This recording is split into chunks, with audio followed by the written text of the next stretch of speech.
Analisti politik Jeton Alimi ka bërë një deklaratë të bujshme duke zbuluar emrat e 2 deputetëve të Lidhjes Demokratike të Kosovës, të cilët sipas tij janë kontaktuar nga lëvizja vetëvendosje.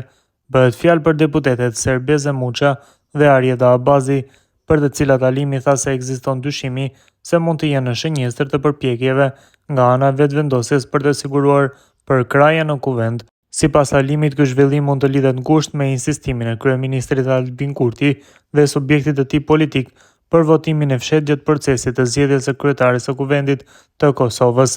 Ai la të kuptohet se votimi i fshehtë mund të jetë një strategji për të tërhequr vota individuale nga partitë opozitare, pa u ekspozuar deputetët ndaj dëshkimeve politike nga partitë e tyre. Sipas atyre që kanë negociuar, është zonja Serbeze Muça dhe Arjeta Abazi që kanë kontaktuar lëvizjen vetëvendosje dhe po dyshohet në mënyrë hipotetike se mund t'ja japin votën.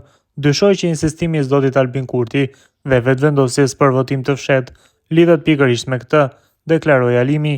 Kjo deklaratë ka nxitur reagime të shumta në skenën politike, duke hapur debat mbi etikën politike dhe transparencën e proceseve vendimarrëse në kuvend. Deri më tani as VV-ja dhe as deputetet e përmendura nuk kanë reaguar publikisht për këtë çështje.